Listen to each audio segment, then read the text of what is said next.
Hi guys and welcome back to my channel. So I'm going to take a little break away from the book content for a bit because variety is the spice of life. Plus they are a bit long I shouldn't complain so much, but they're a little bit long to do sometimes. So I'm going to do a few videos away from that genre, but don't worry, like there will be other stuff coming out this month. In the meantime, I thought I would do a tier ranking list of every single Black Mirror episode, and I'll tell you for why. Right, I have to give some background context here, because if this video does well, does numbers outside of my current audience, I think it's going to be, I think this is probably the most controversial video I've ever made / am going to make, because I seem to disagree with what the majority of the Black Mirror fandom, like the general consensus seems to be on a lot of these episodes, right? Now, here's the context, yeah. Before doing this, I'd only ever seen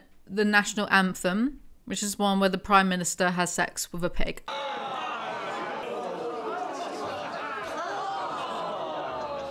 I'd only seen that, and I'd only bothered watching that because of the David Cameron stuff, yeah. Beyond that, I hadn't seen Black Mirror, and it's been out for what, years, at least a decade. There have been no shortage of pretentious pseudo-intellectual men, and it's always men. I don't know if they were trying to impress me or something, but I've had no shortage of men in the past, since this is inception, since its genesis, I suppose, telling me it's so good, it's mind-blowing, you should watch it, blah blah blah blah. There's nothing wrong with sharing your likes, right? But just in a way that was really pretentious. Like, they seemed to think highly of themselves for enjoying. It was giving very much, you have to have a high IQ to understand Rick and Morty. Obviously that's not going to be the entirety of the fandom, but my interactions with men who have liked this show, it's very much been 90% that garbage. So if my scores on some episodes seem a little low, you have to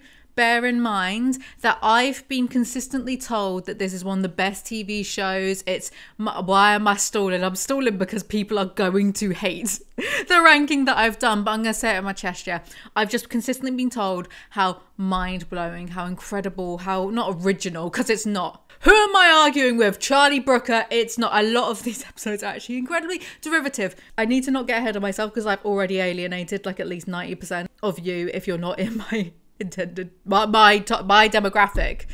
More context, sorry, before we get on with it. So right, this video, the idea came from, I was listening, it's embarrassing for me to admit, I was listening to Tana Mojo's podcast, and she was talking about the Joan is Awful episode and this little, not hijink, but something that Netflix did alongside it, and she was talking about the Joan is Awful episode, and she was kind of going on about like how good it was, right? So I thought, okay, sure, I'll give it a watch then. Let's see how good this is, and we will get to it. The Joan is Awful episode, I think, has like a whole page of its own notes, because I really did not enjoy or like or find it funny or clever or smart. That episode, Joan is Awful, I did not like it. Spoiler alert, I did not like it. And because I did not like it, I thought, wait, this is what people have been almost demanding that I watch for all these years.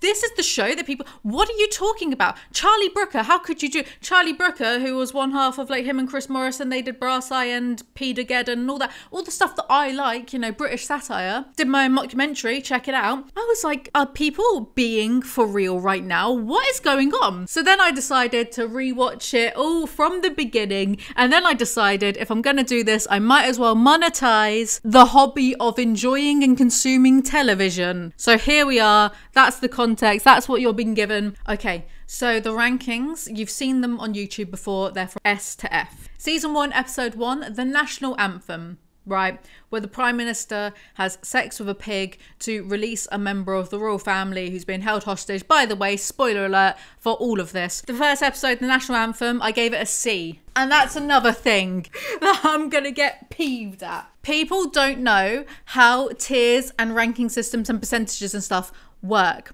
And I think, and by people, I mean a certain part of the Western Hemisphere. And I believe this is because when certain people get grades, I think a C is 70%. There is no reason that I should know that. I shouldn't know anything about American grading, but I believe a C is 70%.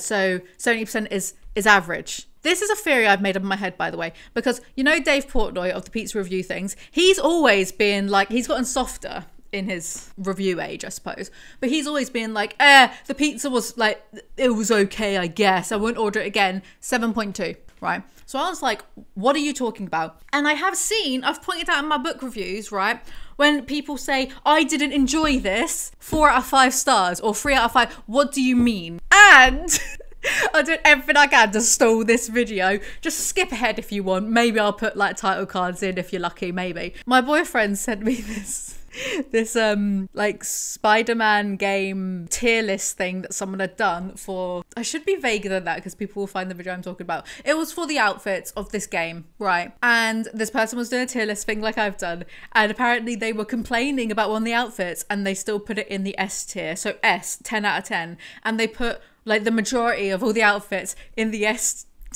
My boyfriend was getting angry at that, and I was like, I know, right? People just don't understand how. So these are gonna seem really fucking harsh, right? To most of you. I don't care. C. The national anthem gets a C, and that's only because David Cameron actually fucked a dead pig in real life, and yet no one knew about that by the time the Black Mirror episode came out, and then it came out in the news like, what, a year later? That, yes, fucked a pig is a bit of an exaggeration. It's a bit of an embellishment. What he did, and this is an entirely normal thing for, you know, British public school boys to do, is he was part of the Bullingdon Boys Club with Boris. Not gonna fact check that. My editor can. He was part of the Bullingdon Boys Club, and the elites in this country, and all countries I think, they like to haze each other, but it's a way of keeping dirt on each other, because if you go to Eton or whatever, one of those schools, you are guaranteed to get a well-paying job in some sort of whatever industry you want, because wealth and connections and blah blah blah, right? So these people in these little secret society clubs, and this is not a conspiracy theory, this is true, they'll do silly things, so they have dirt on each other, blah blah blah. It's a way of like forming a social bond, I suppose. So David Cameron, when he was, I think, at uni, was dared to put his genitals inside a dead pig's mouth. I like to believe that he just actually had sex with it. I don't like to believe that. Does it make it funnier? Am I a bad vegan? That came out, and that was a bombshell, and David Cameron was like, no, it's absolutely not true. No. Come on. I mean, he looks like he likes pigs, right? So the national anthem only gets a C in my eyes, because how did Charlie Brooker guess that? If David Cameron actually hadn't have done that in real life, then it would have got like a D or whatever, because it's quite unmemorable. The only reason it's memorable is because of the parallel. May God forgive me. With a global audience of 1.3 billion, it was an event in which we all participated. Thank you very much.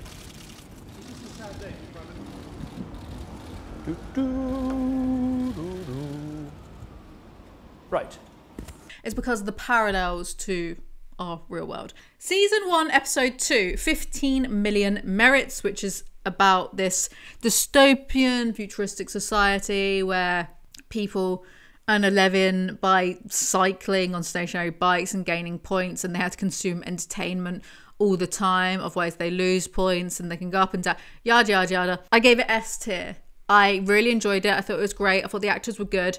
I thought it was layered. It had a lot to say. The main bloke, I'm not writing down names. The main bloke, I think though, was a phony all along, because he kept saying that he wanted something real. And yet there was a girl in the beginning who was offering him a very, very real organic interaction, but he wasn't into her, which is fine. But then he sees a pretty girl and he uses the same line that messes it up, uses the same line the other girl used on her, and then he gives this pretty girl who can sing quite nicely all of his life savings, like 15 million merits, no, 12 million. He gives her all of his life savings, all of his points, so she can go on a talent show and sing just because she's pretty. So he was a phony all along, I think. This episode is basically capitalism in this society is so bad that even criticism of the system is vapid, because it is in turn used to exploit and turn profits to the masses. Like his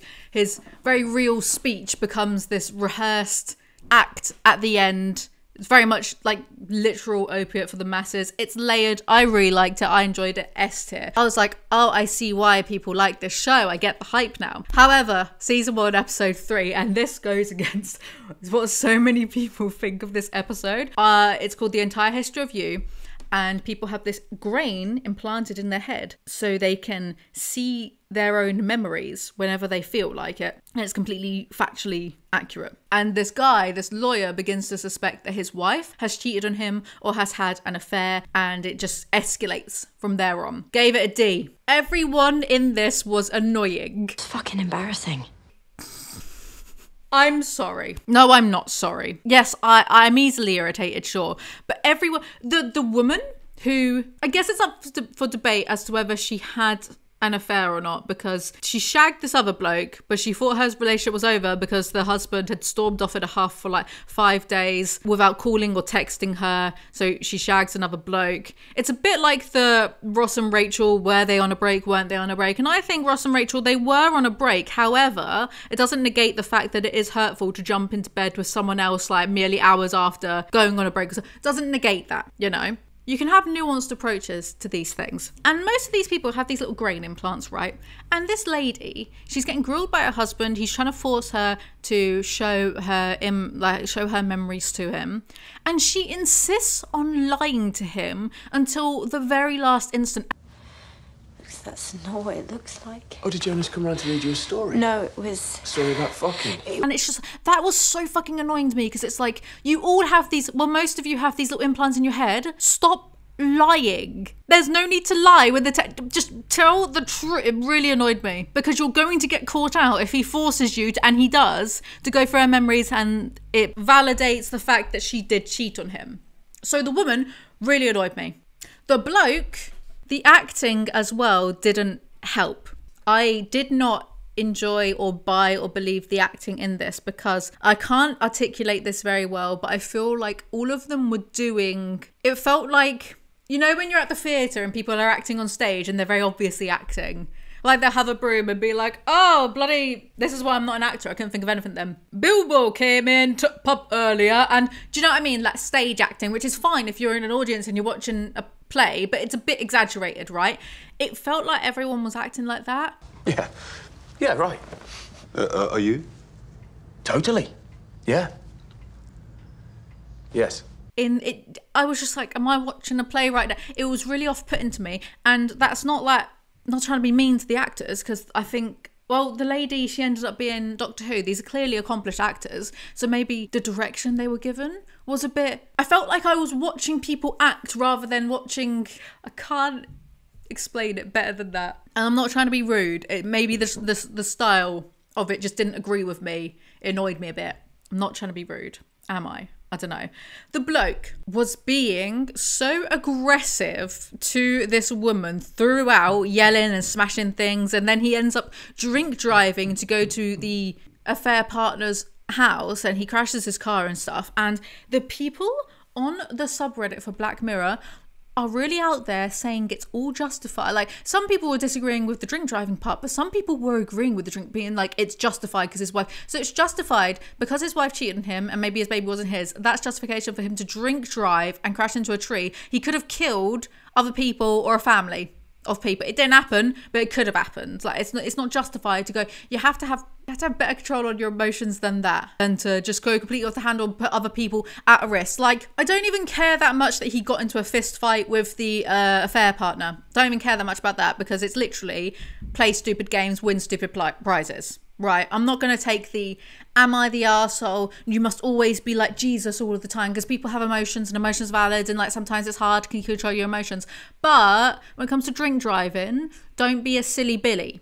Don't do that, because you could kill innocent people. So like the main character, he was so unlikable, and I know that's the point, but it's still hard for me to sympathize with someone when they are being so unlikable. And let me tell you something about the subreddit for Black Mirror.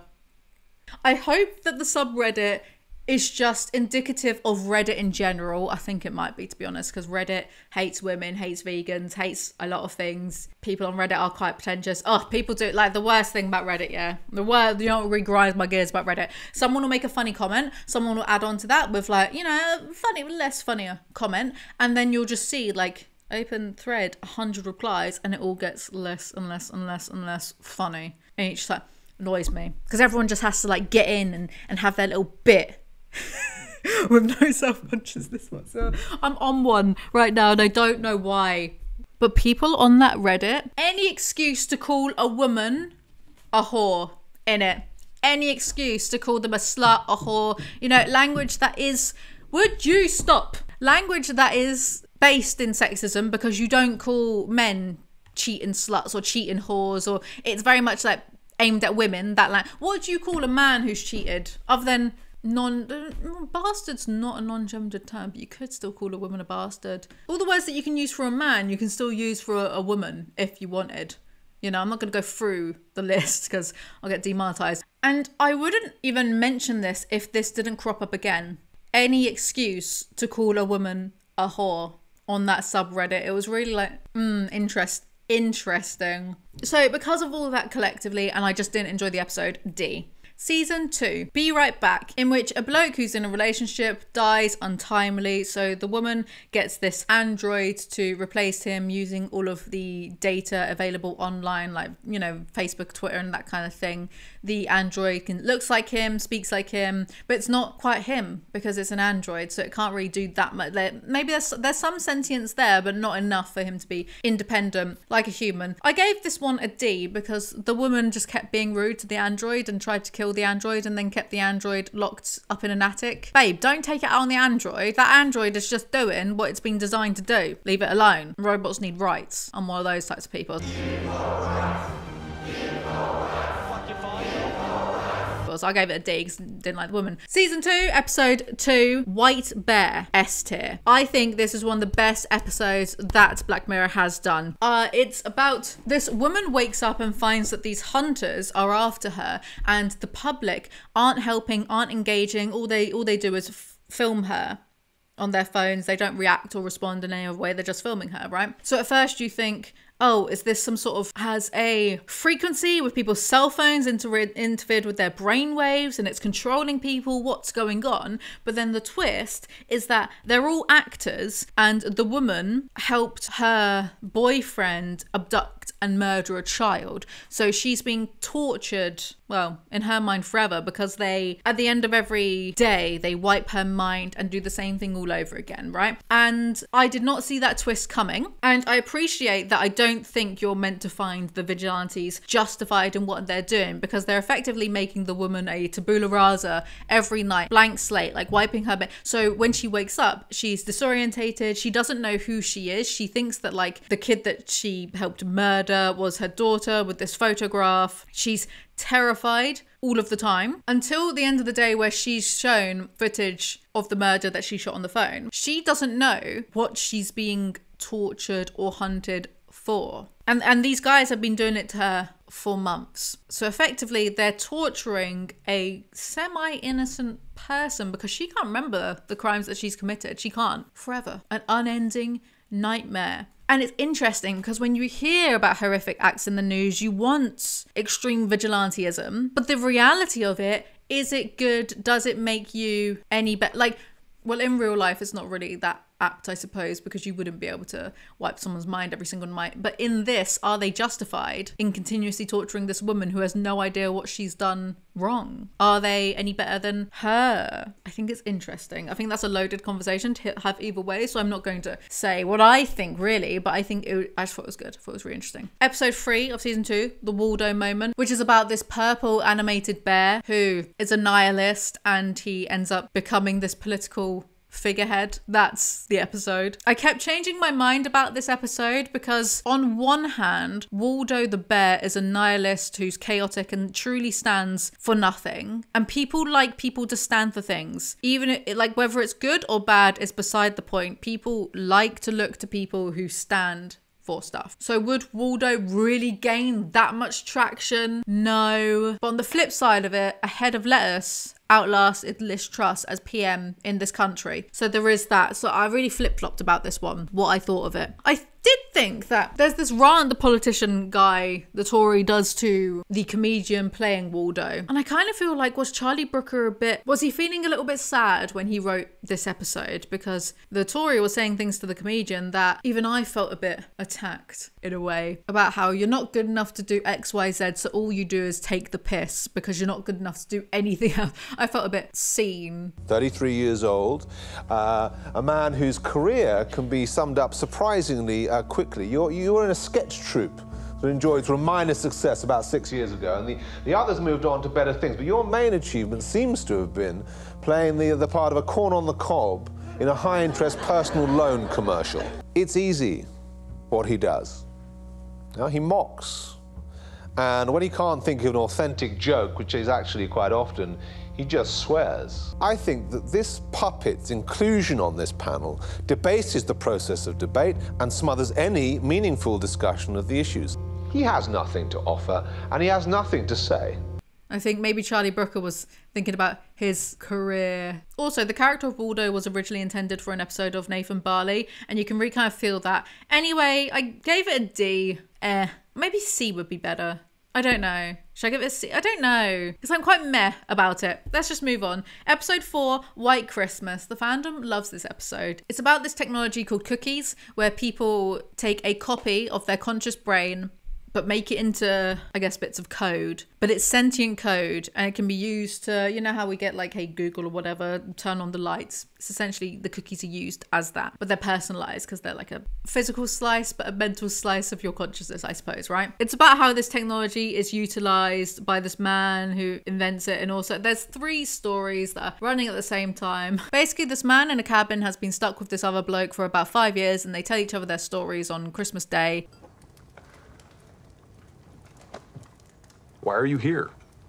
And he says about how everyone has these brain implants and you can block people in real life, and he gets into a bad argument with his girlfriend, his fiance, and she blocks him in real life because he starts to get aggressive and slightly violent towards her. Stop or I'll block you.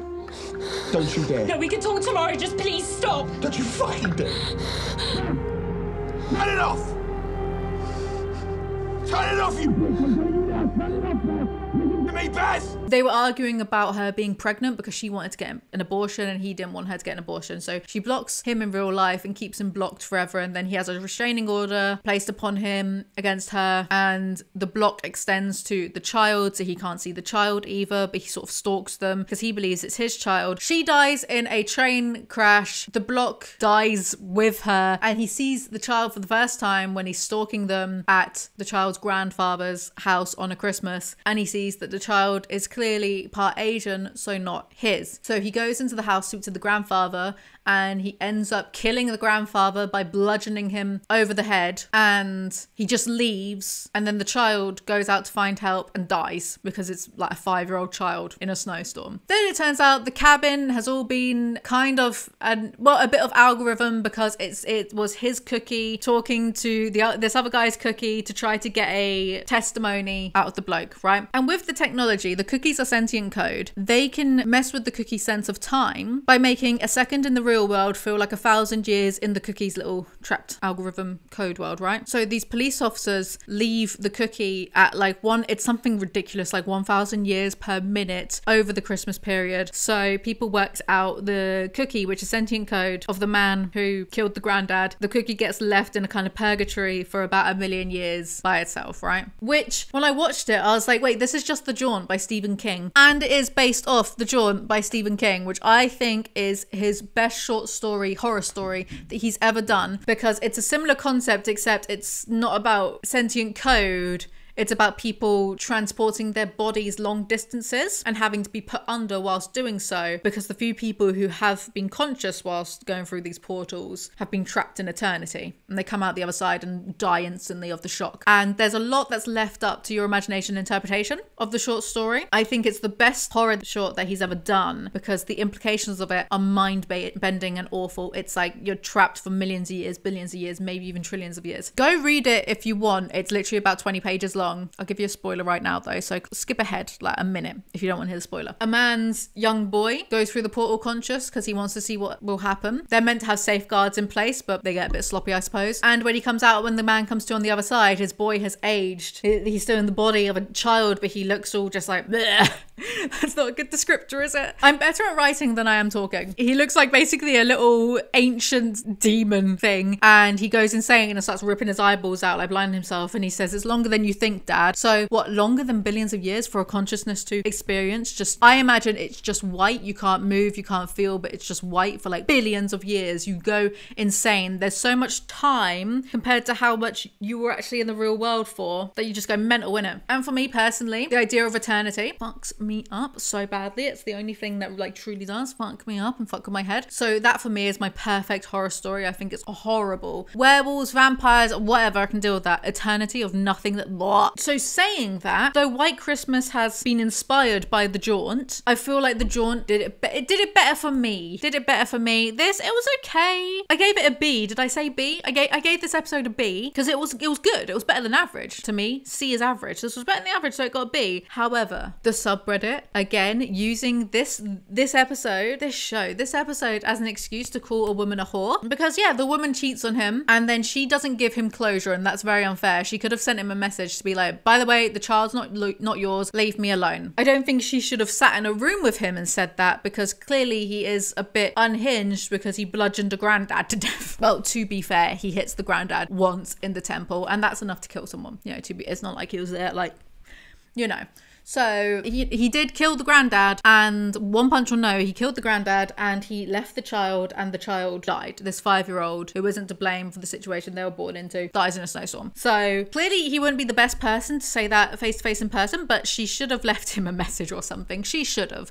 But God, the subreddit calling her a whore and calling her this, that, really activates the almonds, really makes you think, doesn't it? I legitimately saw some comments, right? Because they were talking about paternity tests, because it's this big thing to talk about paternity tests now because of alpha male podcasts and stuff, right? Because some people would want it for peace of mind. However, it's valid to feel like, okay, so you don't trust me then. And I really saw people debating this on the subreddit, being like, the majority of women don't want paternity tests to be normalized because the majority of women cheat. I would love to see the figures and the stats and the statistics on that. I would love to see that. To be honest, because every episode I would look on the subreddit, see what other people thought, that kind of thing. And sometimes there were some really good takes, sometimes there were some informative takes. However, sometimes there were some either bad or really childish or immature takes. And that combined with sexism leads me to conclude that maybe the subreddit is just full of like immature teenage boys, in which I'm not going to take it that seriously. Like if you're 14 and you're like, what a slut, what a whore, blah, blah, blah. Like, okay, whatever, you'll grow out of it, hopefully. I'm not going to lose sleep or cry over that. I'm not sensitive in that way, whatever. Teenagers be teenagers. Maybe my lazy attitude isn't the best one to have, I don't know. But really, the immaturity on the subreddits, because I read this thread and someone, I can't remember which episode it was in relation to, but someone had written out this well thought out review of why they didn't like a particular episode, and so many of the comments were like, yeah, I'm not going to read all that, blah, blah, blah, like immature. And it's like, but Reddit is the place to go for reading that kind of, like, why click on it and why comment in the first place? Reddit is just people giving their opinions. So if you're not ready to read that, then why are you on Reddit? Go on Instagram instead. If words are too much for you, go on a picture site. That's why I think it's just a lot of teenagers on this Reddit in general. Season 3, episode 1, Nosedive, which is about a society based on meow meow beans liking and disliking every interaction. It's like Facebook in real life. And I wanted to give it an F because there is a very painful wedding speech. Very painful. It's got that lady, the redheaded one. Yeah, it's got her in, and she's like a 4, and she gets invited to this wedding full of really high 4s, but her score keeps going down, and she was only invited out of not pity in the first place, but to make the bride look good, like I guess a sympathy invite, I'm not sure. But she does this wedding speech, man, and it is so, I found, right, it's my ADHD, I'm so impatient, I have such a low tolerance for things being slow. I'm listening to all my audiobooks on 2 times speed now. I know, impressive. And this is such a me problem. It's not it's fine. This is just a me. You don't have to, this is not valid critique of anything. I really don't like it in films where there's a speech that's being made and someone's a bit nervous, and then they take literally like 10 seconds per pause each time where they're like, went to high school and... Now, for those of you who don't know me, which is all of you, my name is Lacey Pound, and believe it or not, I am one of Naomi's oldest friends. Hi, Nay. And maybe that's relatable for some people. I've had to do a few like public speeches. Like I did a eulogy at a funeral and stuff. And as long as I've got notes, I'm like pretty good at talking in front of people. Like it doesn't faze me that much. I understand it. I get it. But when I like, and that's fine. I wouldn't be rude about someone struggling in real life. I would rather give them tips and tricks and advice. I have this singing thing. It was like a singing student concert thing, and there was someone who was like fairly new to it. I'd done like one before, and I said to them, don't, because they were like, oh, I'm really worried about messing up my words and stuff, and I was like, don't worry about that. Unless you did something outrageous, people won't remember, because people tend to not. Try and think of the last time you saw someone fuck up really badly in public, and they couldn't think of it. And I was like, there you go. Like everyone's too busy thinking about themselves so much to think about you. Don't worry about it. And they did it flawlessly. And then I did my song, and halfway through my song, I enjoyed myself so much that I forgot the lyrics of what I was singing, and I turned to my singing/piano teacher, and I was like, and I literally said in front of an audience of people, ha, I forgot the next bit, and he had to tell me as he was still going, and then I remembered. But I just laughed it off, and people found it funny, and no one cared. I laughed it off. People found it funny. It didn't faze me. It didn't bother me. It's not one of those memories that I have at 3 a.m. when I'm trying to get sleep and I'm like, oh God, that fucking thing that happened. I've got loads of them. That's not one of it. Doesn't matter. What was the point of this? Oh yeah. So in real life, if I see someone struggling with a speech or like they're worried about a bit of public speaking, I will have patience for that, because I try not to be a massive asshole, like going about my business. Sometimes I'm a little bit, but I try not to be, you know? But if I have to watch it in a film, because it's always a bit exaggerated in a film as well, you know, like the pauses will be like 10 bloody seconds, and it's just, is this how you're extending the episode time or the film time? Oh God, it's so annoying. He makes his own tapenade. Yeah. Anyway, So my rating for this one, but beyond that, I liked this episode. I thought it was all right. So it got a C, because it's all right. Also, Community did this exact theme with Meow Meow Beans, and they did it in 20 minutes, which is like half the runtime of this one. And it was funny, and I like Community, so that's why this is a C, because the Community episode would be like an A. Do you know what I mean? Season 3, episode 2. I just remembered, I thought this idea was so original. And then yesterday, I put in Black Mirror reviews to see what other people had thought of season 6. And some girl, sorry, like another YouTuber, some girl so rude. Another YouTuber has done this exact same idea like 2 weeks ago. I had this idea a month ago, and no one is going to believe me, because I have no evidence, because my phone that had the notes dated a month ago when I started this, because I kept doing other stuff, I suppose. That phone with the notes, which would have said the date, broke. No one will. It's like the Bill Murray of YouTube videos. No one's ever going to believe me. Anyway, season 3, episode 2, playtest, where a guy tests out this virtual reality horror game. I gave it a C. It was all right. The bloke was a little bit annoying. He was super like American on steroids. Like, hey man, me and my buddies, we want a beer, and that's awesome, dude. Yeah, it was a C. It was all right. However, so the twist at the end of this episode is that actually, he was dead the whole time, and he experienced the whole game within 2 seconds, because he got an interfering phone call that interfered with the signals that exploded it, and his synapses all lit up and he died, right? And yet, so I give this a C, because actually I got to debate this one a little bit with one of my friends, and it was an interesting enough debate, right? Because the headset that he puts on never fully powers up, because the phone call happens within a few seconds of it powering up. So, did he actually really experience the game? Because it never powers up. Did he, in that like 0.2 seconds, really experience all the game? And because it's kind of like REM sleep, right? You know, when you feel like you've been dreaming for weeks and actually it's been 20 minutes if you're that tired, right? Did he experience the game? Or was he literally having life flashing before your eyes as you die moment? It's open for interpretation. I go more on the side of life flashing before you die, because the game never fully boots up. And I think a lot of it, maybe I'm over fucking intellectualizing it, so it's like a little bit better in my head. I think a lot of it was metaphorical for how he never gets closure with his mum, that kind of stuff. But my friend is on the side of, no, it was all the VR. Open to interpretation. I like that. And on the Wikipedia page, it will say when an episode is inspired by what form of media. This isn't on the Wikipedia episode. It's just my brilliantly cultured brain recognizing this.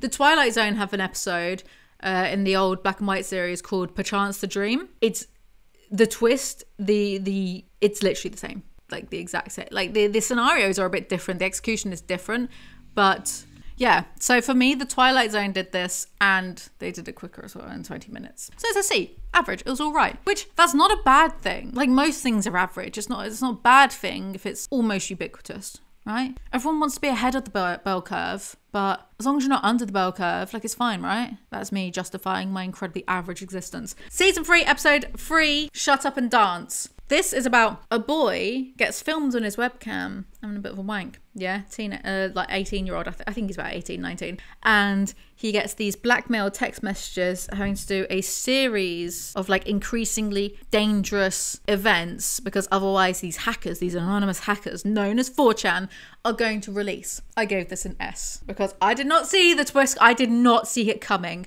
The whole time he's doing these, he ends up doing a burglary and he's got a gun. This is set in England, so, you know, it's a bigger deal, I guess, than it would be in America. Then he gets told that he has to fight to the death with another person. And the whole time I was here like, he should have just taken the L. Should have taken the L, just had those masturbation videos uploaded. Big deal. Everyone's done it at least once. Come on, we're all adults here. He's a nonce. He was a nonce the whole time, but he looks like he's 12, but he was a nonce. I was like literally when the twist happened, right? Because he's being like, oh, it was just a few pictures I was masturbating over. And the other guy, right, this guy who's a pedo, turns around and goes, how young were they? And when the guy said that, I actually went, I was sympathizing for a nonce this entire, I got goosebumps. I was sympathizing for a nonce the entire time. And yet it's layered because you still feel like, because you've been on this journey with him, you still feel like I feel like a little bit of sympathy with him. Even then, even with the reveal, disgusted and a bit like, I felt loads of conflicting emotions, which was great. I found that really, I was so engaged. And then the other twist, they had no intention of letting these people off. They leak it all anyway. So their lives are fucked. And they got the nonce boy to do the serious offences. I think so he would have longer jail times, because sometimes sexual offenders in the UK can be out after 5 years. Sometimes, you know. But that plus armed burglary plus he just murdered someone. Goodbye. Throw away the key. Brilliant. Such a chill. What did you do, Kenny? This is kids. You've been looking at kids.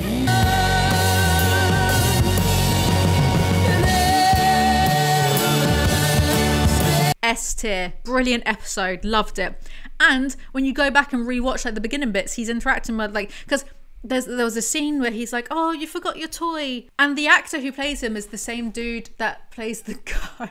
Amazing, in The End of the Fucking World. And he's got that kind of like awkwardness about him that I can't help but find a little bit endearing, you know. So he's like, oh, you forgot your toy, and he's being nice to this little girl, and I'm like, oh, what a sweetheart, he's being nice to a child. That's nice to see. No, I love this episode so much. I'm gonna cry. I'm in tears, pal. I'm literally in tears. So for me, that was S tier. Episode 4, San Junipero, which is about basically like this like a Matrix style utopia, euthanasia program thing, and the fandom loves this so much. I feel really bad for what I'm about to say, but it was like 3 a.m. and I was tired, and I got halfway through and I fell asleep. And then the next day when I got up, I didn't really want to finish the rest of it because I'd already fallen asleep one time. So I just read the rest of the plot summary on Wikipedia. And the sets were nice. I can see why people would like this. It's just a sci-fi love story, which like I'm not, you know, impartial to.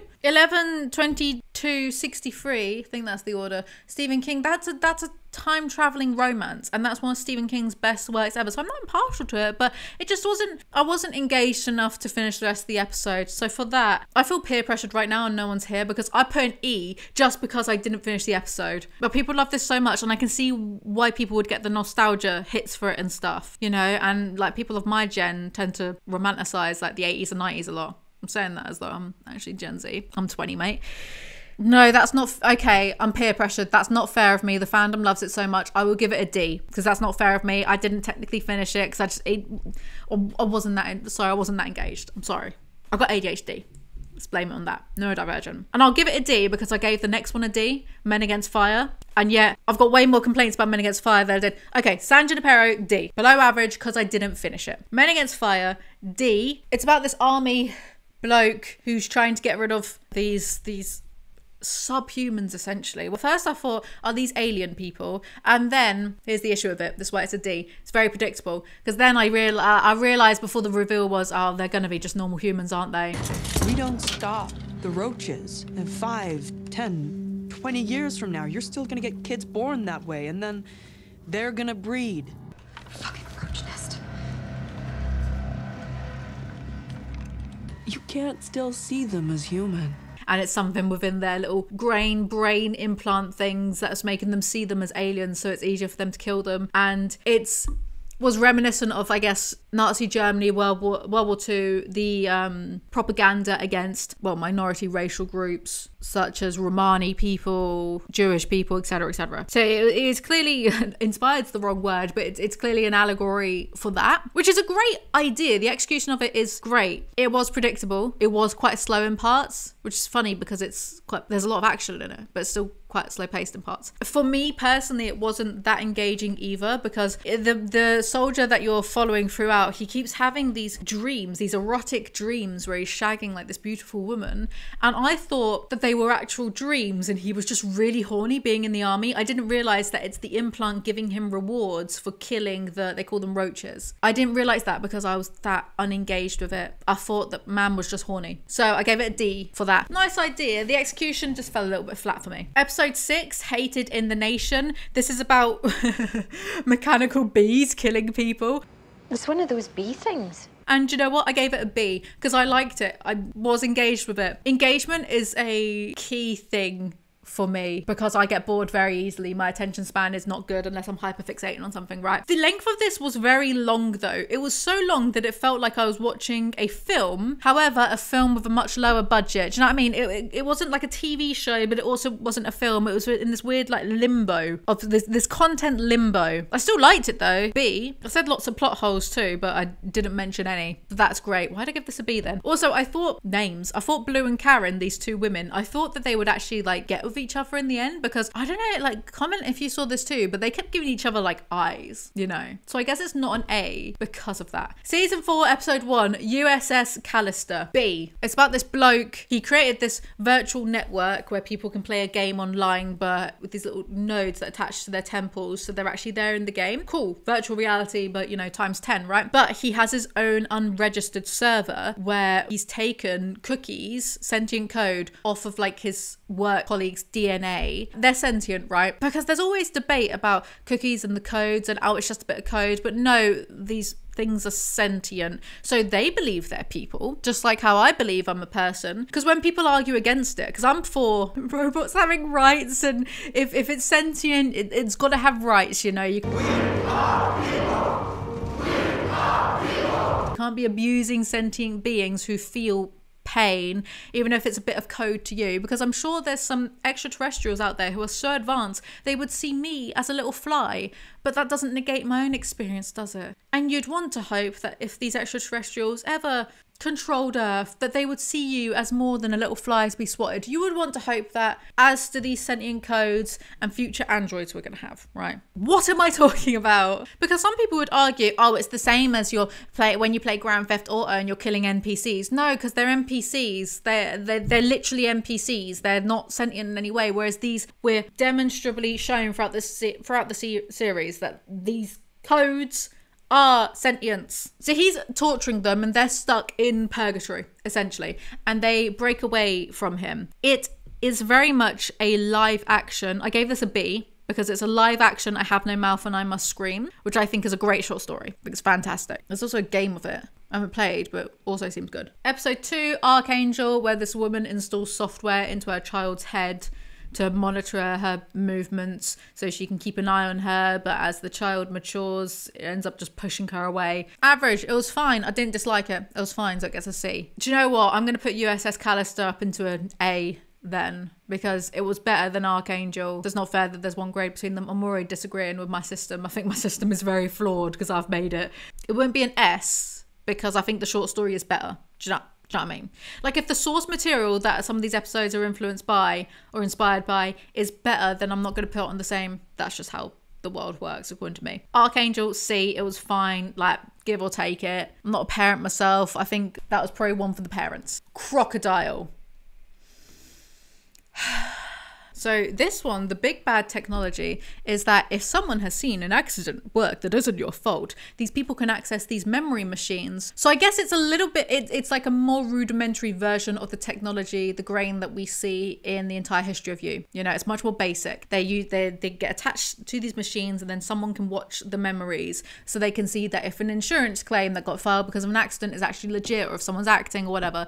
And this one starts with a woman and a man accidentally killing a cyclist, and then a woman being an accessory to the murder, helping him throw the cyclist in a lake. Then we fast forward 15 or so years. There's been an accident. This insurance claim worker is going around using the memory machine to interview people about this accident. Separate to the accident, the man from the intro visits the woman to be like, the wife of the cyclist that I killed is still looking for him. She's never rested, so I'm going to tell the truth.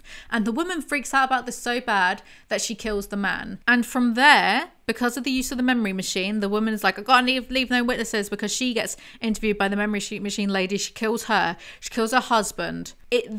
This woman just goes on an increasingly unlikely 24-hour killing spree. It's ridiculous. Culminating, spoiler alert and trigger warning, culminates in her killing a baby in case the baby saw her. And the police, when they get to the scene of the crime afterwards, mention, why'd they kill a baby? The baby's blind. Has to be said as well, this woman was a tiny thing. She was very skinny and quite small, and I'm meant to believe that she can kill the big bloke in the beginning. Sorry. Look, if she was a woman that had more muscle on her, I would believe it. But she manages to kill like a bunch of different people. Overpowers and kills a bunch of people. And for me, I couldn't suspend my disbelief that much, because it wasn't like she was thin with muscle that you could see.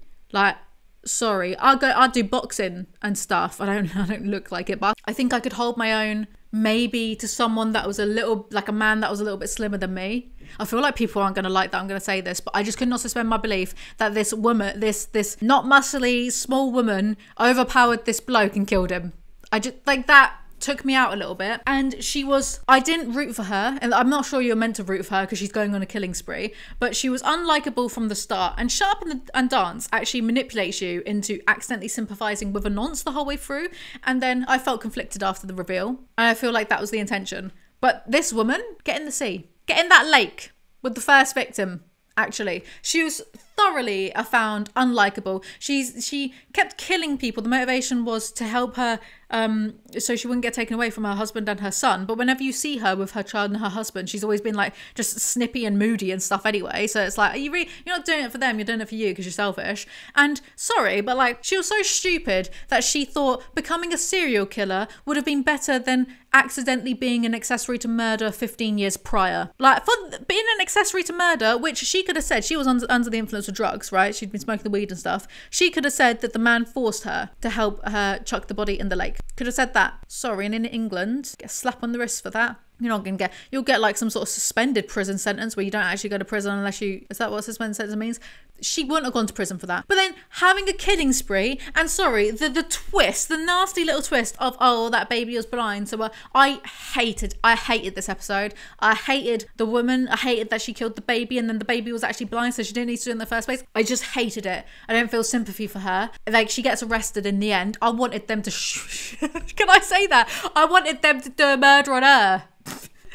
She killed a blind baby. When it comes to animal and children's deaths in media, I feel it has to be done for me a certain way, because otherwise it's just sheer emotional manipulation. If you have a dog in your film and then you kill the dog to make me eke out a few tears, fuck you. Same with little children and stuff. I'm not a maternal person in the slightest. I think I'm just not a shitty human being. I didn't believe that this woman was capable of doing all these murders. I didn't like it. I thought the twist was mean. Shit, I didn't even say that. All the way back at White Christmas, where I was talking about why I gave it the grade it did, I just felt it was being mean for the sake of being mean, torturing that little bit of code, because to them it's nothing. But I did feel that was just a bit too mean for the sake of being mean. This, I feel like the blind baby being the twist. She gets caught, by the way, because the guinea pig, they use the memory machine on the guinea pig.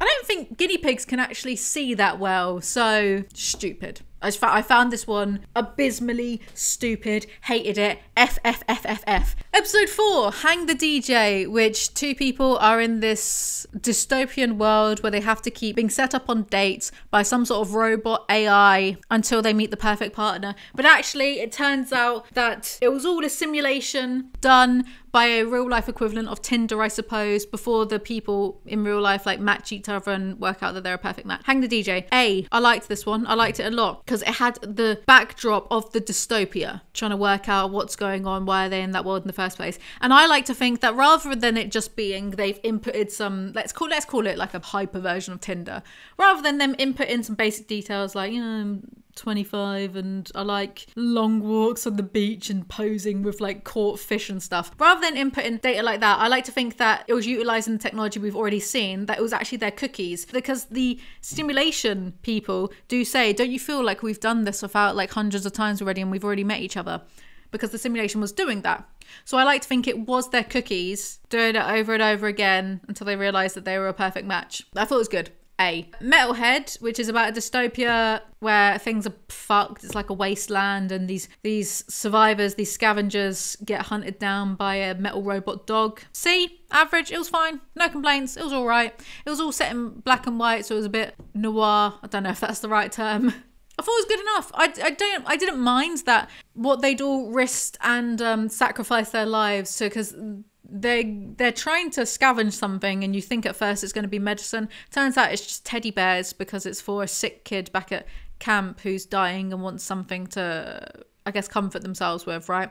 I didn't mind that was the reveal, that they all died for the sake of some teddy bears, because it shows that they truly had nothing to live for, that they would risk their life to bring a little bit of comfort to a sick boy. They truly, like, that's how dire the stakes were. It's all right. Episode 6, Black Museum. It's about this museum of horror owned by this bloke who's just this evil job's worth, this proper piece of shit. So much existential horror. People being trapped in either their consciousness, trapped in either inanimate objects or in these little key rings, souvenirs, like in perpetual agony forever. I give it an A and non S because, as I mentioned earlier, eternity, the idea of it to me, good, bad, and in between, is so horrifying that I think an eternity of anything is too much, because it's forever and ever plus one day. Forever, So even if someone committed the most heinous shit, I think after 100 years of pure torture every second of every day, I think every single person after 100 years of torture would repent. Every single person. Why do I say that? I'm not a biblical person, but these biblical terms have been, they're entrenched in my vocabulary. So an eternity of, because this person gets, not just the owner, but this person who was wrongly convicted of a crime, they say they take a copy of his brain. It's the technology that we've already seen so far, and people can pull the lever on an electric chair and they can create little souvenirs of a copy of that copy being electrified forever, or unless it gets smashed, I suppose. I always find the idea of like an eternal damnation overkill. Yeah, no matter the crime, because even if someone did a mass murder of this entire planet, blew up this planet, like that alien race do in Hitchhiker's Guide to the Galaxy. That's serial killing, that's genocide on a mass level. After 1,000 years of torture and damnation, people would just be wishing to be erased from existence entirely, I don't know what my point is. I guess that's why it's not S tier, because I find the idea of torturing for eternity just horrible, no matter how well justified people might think it is.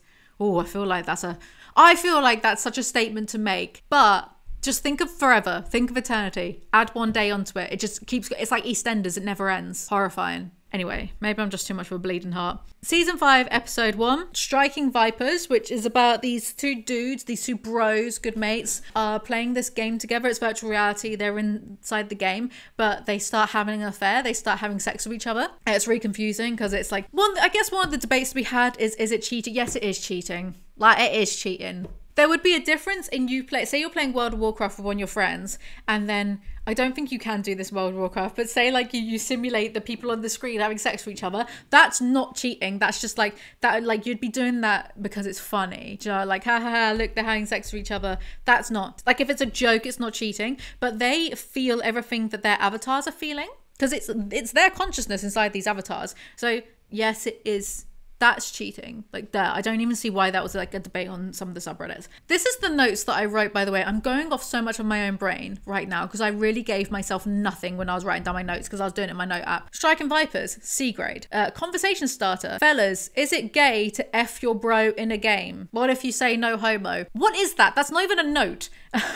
But yeah, it makes them question their sexuality, and then they kiss in real life and then there's nothing between them. And he tells, one of the guys is married, he tells his wife what he's been up to, and then once a year she gets to go fuck a stranger, and once a year he gets to fuck his best mate in this video game. And I thought it was interesting. I didn't hate it. I thought like, well, C, average, it was fine. Like I liked it enough, you know? I just didn't really like it. It was whatever. It has that guy, I always forget who it is. He's in the Marvel films and I really like him. I was happy that he becomes Captain America, right? But I liked him because I like his little wings.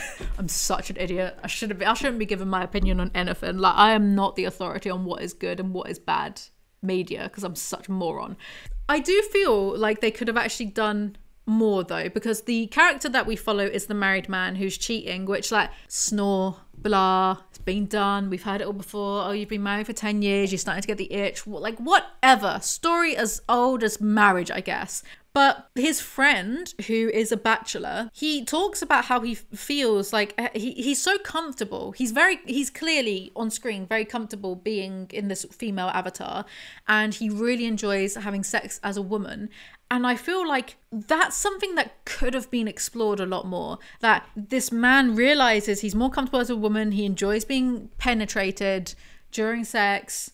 Not to say that men can't be, but you know what I mean. I feel like it would have been more interesting to focus on this character instead. But maybe that would have, I don't know, maybe Charlie Brooker, and there seems to be a misconception that Charlie Brooker does not write or have anything to do with Black Mirror anymore because it was with Channel 4 and now it's with Netflix. No, if you look at the show, it clearly says that when he writes the episodes, right? Maybe Charlie Brooker thought he was being edgy enough by having like two dudes banging in a video game. I don't know. Maybe he thought people weren't ready to have that, but I think that would have been a more interesting storyline to go down. Because I thought that he would have some sort of gender crisis. Because wouldn't you? If you're in a video game, you're more comfortable. Anyway, episode 2 of season 5, Smithereens, which was about this taxi driver kidnapping this guy who works for essentially like a Facebook, Twitter type, because the CEO seems he's just one of those Silicon Valley types, you know, going on like a yoga, no internet retreat for 10 days and blah, blah, blah. Okay, that's this guy.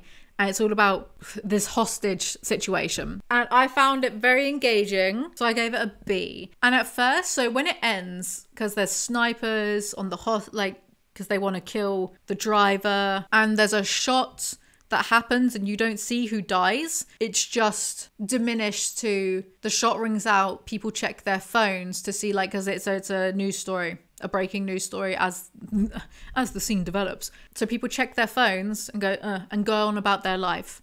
You don't find out. It's up to you to decide if the sniper, because the sniper definitely kills someone. Did he accidentally kill the hostage or did he kill the perpetrator? And at first, I hated the ending because I didn't like that there was no proper conclusion. There wasn't a payoff. You've had this tense scene for almost an hour straight and you don't get that payoff. And I understood two things can be true. I was frustrated about there not being a payoff, but I also understood what Charlie Brooker was trying to tell us, which is you'll read about a situation happening on Twitter, like people live tweeting as a situation goes down, say it's a hostage situation. And then there's a conclusion. You go on about your day. 5 minutes later, maybe you forget about it because you have to get. But for the people in that scenario, that's their life and they're scarred from it. You know, I understood that. I was still annoyed to not get a conclusion because as a human being, I love stories. We love stories and we like them to end, right? But the more and more I thought about Charlie Brooker not giving us that satisfaction of knowing what happens, the more I weirdly liked it.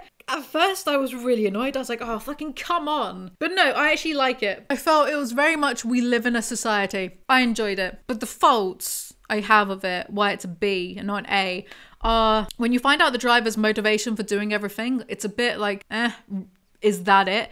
Essentially, he had a fiance and he complains that the app, the Facebook Meta equivalent, these apps are designed to keep you addicted, which they are. But he was driving one day with his fiance, who's asleep. He gets a notification. He goes to look at that notification. He has a car crash because he's distracted. The fiance dies. That's his entire motivation, which you still, yes, they're designed to be addictive. You still can't blame an app for being on your phone whilst driving. Alcohol and many drugs are addictive. And if someone was drink driving, we wouldn't let them blame the alcohol for killing someone. We wouldn't. We'd blame the individual. Same with this. It's still his fault. Everyone knows that you shouldn't mess around on your phone whilst driving. We literally have like TV adverts about it. So I found his motivation for everything just a bit Everything else I like though. I like the ending more and more now that I'm away from the initial Season 5, episode 3. Rachel, Jack and Ashley 2. This is about Miley Cyrus. It's about a pop star who wants to get away from her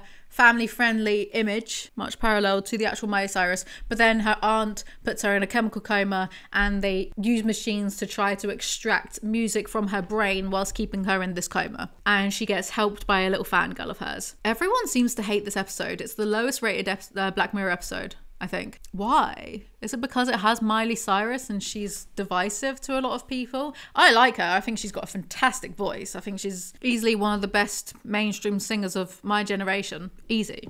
No question. I thought it was entertaining. I thought, because I saw some people being like, oh my God, Jonah's Awful is so realistic because it could happen.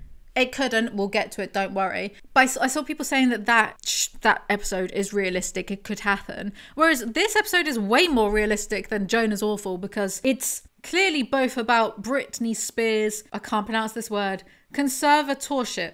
Conservatorship. That thing, right? Where she's essentially been made a slave of the music industry by her own family. It's clearly about that. And it's also, in my eyes, parallel to Miley Cyrus's own career, because she had to kill the family-friendly Hannah Montana image very publicly to have Disney drop her so she could have creative freedom again. Like, this is definitely something that's going to, it's not a question of if, it's going to happen in the future with pop stars. If, to a more rudimentary degree, it's already happened with Britney Spears. Like, I found this episode very realistic. So I liked it. I gave it a B. I feel like that's what's going to get people really annoyed. Season 6, episode 1. We finally get to Joan is Awful. F for F off. This is rubbish. It had nothing good to say.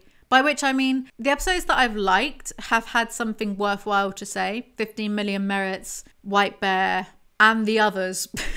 But this, to me, had nothing good to say, and I'll explain, don't worry. I feel that the only point of this episode was just to hire Salma Hayek and the other celebs. It had Marvel tier humour, you know, shitting in a church for laughs.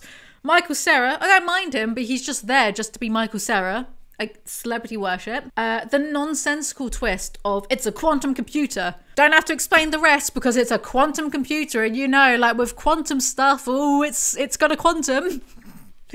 The people saying that, oh my God, this could happen in real life because none of us read the terms and conditions, and they could put some crazy stuff in there and we would have to do it because we'd be legally obligated to if we signed it. No, this could not happen in real life. There is such a thing called consumer protection legislation. FYI, Apple couldn't put in their terms and conditions to use our products, you have to kill someone. Not gonna happen. The twist as well of, I'm not even gonna explain what Jonah's Awful is about. Just look up the plot synopsis. I'm too deep into this now. The further twist of the CEO of Streambury, Netflix, wants to curate 8 billion, well, millions at least, of bespoke episodes, bespoke shows for every viewer of Streambury. Ridiculous. Do you know what that's like how in Twilight Edward can hear all the minds around him, but then if Arrow touches you, he can hear every single thought you've ever had. It's such overkill that it's ridiculous and quite frankly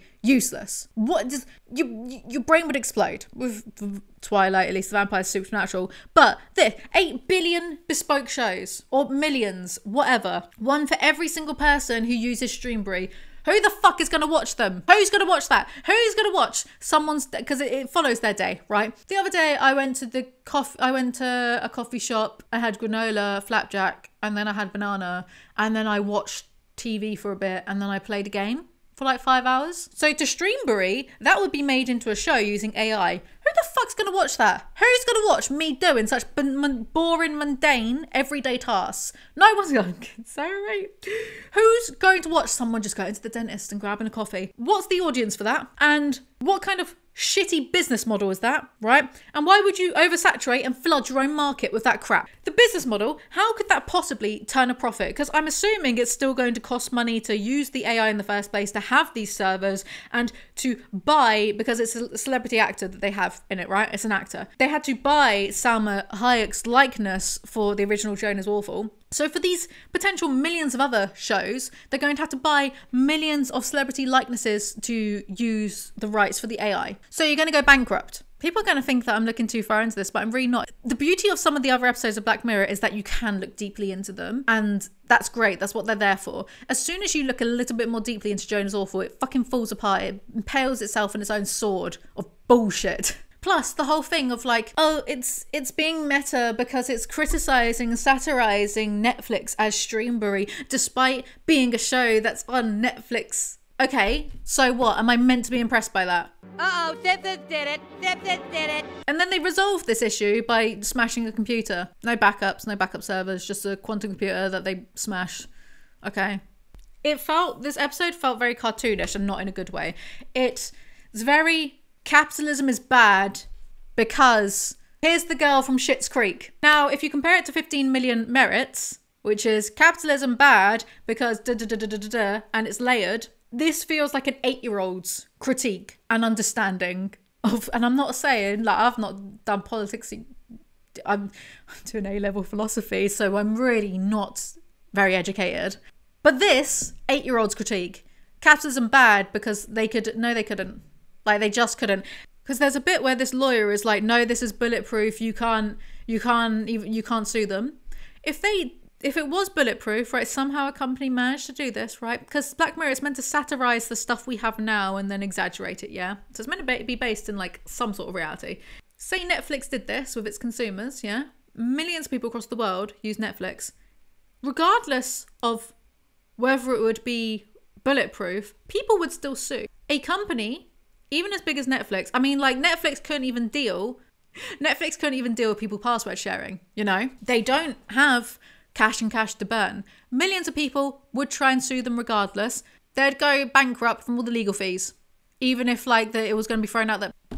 Illogical, unrealistic, wouldn't happen. I don't know anything about law. Please, no one with a law degree prove me wrong, because I'm annoyed about this episode. And the excuse of, well... The twist is it was a TV show the whole time because it was layers upon layers. It was like even in Zion, are they actually still in the Matrix? And that's how Neo did the Source. Was this just influenced by the Matrix? It's a TV show the whole time, so it's not meant to be realistic. It's based upon Source Jones' original decisions as shown in the post-credits. She really did shit in a church. So there. I feel like this episode was just on some Hollywood Marvel-esque bullshit. And I feel like the writing, the planning for this episode went like this in the boardroom. I want something to star Salma Hayek, Annie Murphy and Michael Cera. The celebrities came first, then the story and plot came later. And the people that say, oh, but it's a comedy. Don't take it so seriously. It's just a comedy. Okay, where's the comedy then? Show me. Show me the jokes. Show me the comedy. Sorry, but I just don't believe that one of the writers behind the Day-to-Day, Brass Eye, Nathan Barley, etc. would find Computer being repeated about like several times and shitting in a church the very height of the comedy that he can achieve. Give me a break. F. Hated this episode. It really biased me against Black Mirror until I watched some of the other episodes.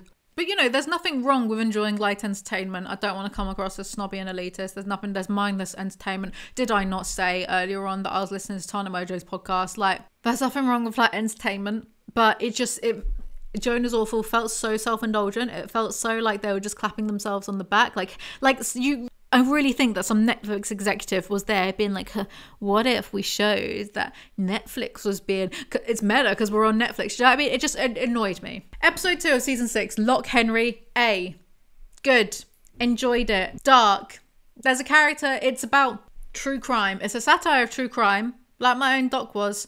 and about how people treat tragedy as entertainment and they don't care about the real lives that are affected. Not all, of course. There are some respectful, like, true crime people, documentaries, channels on YouTube, but there are some, oh my God, like recently, like that woman who had, what did she do? She took some public information, autopsy reports of a child that was murdered. This is a real thing that happened. People were talking about it. By people, I mean Moist Critical. She took, I guess, this public information. She made a video just like collecting the information, and then she put it behind a Patreon paywall, essentially being like, if you give me $3, you can see the autopsy reports of this murdered child. And then she defended herself by saying that, well, she deserves the $3 because she put it in she put the information together in a video. What? It was just so like, you know, just because you can doesn't mean that you should. What goes through someone's, like, a child's autopsy reports are murder victims, no less, is not your entertainment, you know. So this was very much about that. There's a character in it called Pear, and she dies in the dumbest way possible. She just slips on a rock in a river and dies. But they did foreshadow that earlier, so, you know, it's fine. But yeah, dark. I liked it. Season 6, episode 3, Beyond the Sea. I feel like I've been too harsh, actually. I gave it an E. I should maybe give it a D. My biggest gripe was that it bored me. I didn't really care. I feel like people enjoyed it mainly because it's Aaron Paul. Don't get me wrong. He's great. But I just don't think the episode warrants being 80 minutes long. It's a long episode and it just felt really anticlimactic. Yeah, I'll give it a D. E's a bit harsh. And also, sorry, but the sheer amount of people I have seen saying, why aren't the replicas in space instead of the humans? Well, why are you watching a TV show if you're not listening? Because he literally says in the beginning, clearly, that the survival of human life in space is essential to the mission. So we can presume that they're either testing how long humans can be in space for, or how humans can adapt to space. It defeats the purpose if they're putting the replicas in space. Like, they clearly said it in the beginning at the cinema. So, you know what? I might have complained about Black Mirror a lot over the past... I've been doing this for so long, like almost 2 hours. How? But at least I'm listening. Episode 4, Maisie Day. It's about the paparazzi and a celebrity going to rehab, but turns out she's a werewolf.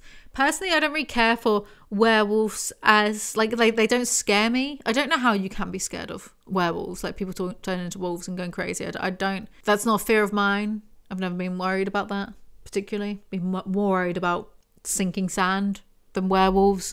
But people hate this episode, and I don't think it's as bad as people... But I wouldn't say I like it, so would I give it a C or a D? I really don't think it's as bad as people making it out to be. It's a bit random, sure. Like, the twist is just there to be a twist. I think whoever just wanted to write a werewolf film. I like that Muse was playing, because, you know, Twilight. This episode, though, I will say, it's clearly inspired by the Treehouse of Horror episode where Flanders becomes a werewolf and they hit him with the car and he's like, can't get enough of that sugar crisp because I forgot to put the fog lights in. Simpsons did it. Simpsons did it. I think that was the clear inspiration for this episode. I don't think it's as bad as everyone says it is. Would I watch it again? No. Was it average? I feel like it was average because it was like, It didn't bore me. Maybe we'll stick with a C. I don't know. I'm unsure about that one. Finally, season 6, episode 5, Demon 79. This is about a woman who accidentally invokes a demon with a little talisman and has to murder 3 people within 3 days. Otherwise, the apocalypse will happen. So it's kind of like a little bit like the trolley problem, I suppose. Or I guess a form of utilitarianism, killing the few to protect the many. I wasn't expecting to love this, but I loved it. I liked the set. I liked the time of it. I liked the actors, the costumes, the story. I loved the music. Thought the music was great. It had Nathan Barley in it, like the guy who played Nathan Barley, playing some weirdo in this. The whole time, the demon and the lady, Garp and the woman, I was kind of like, is there a vibe going on between... I don't know why I use words like this. Why do I say vibe? Does not sound right coming out of my mouth. But I sensed that there was chemistry there. I was like, why are they kind of... You know, and I thought I was just being weird because I was totally shipping a demon and a human. I was like, oh, they're so cute together. They should get together. And then at the end, they got together. And a nuclear apocalypse happened. And there was a little love story between a demon and a human. I loved this. I thought it was brilliant. S. I was afraid that they were really going to go down the route of, oh, it's all in her head, she's just been imagining it. But no, they stuck to it. They had, why am I here? Just like, yeah, they had a nuclear apocalypse for humans. Yay, my favourite. What am I doing? But I felt so valid that they went off to spend eternity together. I loved this one. S tier. I thought it was wonderful. So to conclude this incredibly long video, I've got not even like 5 pages of content here. And I don't know how I've managed to long it out this badly. It's a skill, really. I feel like if you look through what I've given S's and A's and B's and stuff, I think my bias tends to lean towards the episodes that are British people doing British things. I definitely think that there are some good episodes of Black Mirror. I think there are some really good episodes of Black Mirror. At the same time, because of the context I told you about at the beginning of how hyped and overhyped this show has been to me, I do think overall it's a bit of an overrated TV show. Quite a few of the episodes are derivative, which is fine because there's no such thing as originality. It's been done. Everything's been done or been thought of in some capacity. Even if like we invent time travel tomorrow, we've had the thoughts of time travel for the past like 50 or so years, right? It doesn't matter if stories are derivative, because most follow like a hero's journey or a hero with 1,000 faces format anyway. It's about the execution. And unfortunately for me, some of the episodes that are derivative of media that became before it, I found that the media that came before it is probably like better. Like USS Callister is a good episode and it's a proper homage to proper sci-fi like Star Trek and stuff. But the concept of it is very much I have no mouth and I must scream. And I prefer that I like that as a story. Honestly, I really feel like this is going to be my most controversial video ever. Me just bad-mouthing this. Not even bad-mouthing, I'm just like, I'm on the fence, I suppose, about this incredibly beloved series. Not to be rude or snipey or elitist or anything, but when I think back to every single pseudo-intellectual annoying man that's told me about this series, I just wish I could time travel back to then and say, just tell me next time that you don't read sci-fi. That's all my thoughts, summed up in a nice, neat, 10-minute long video. Thank you so much for watching if you stuck through this. I hope I'm not bombarded by hate too much about my tier list ranking. I will say, if they write another season, I'll watch it. So there's that.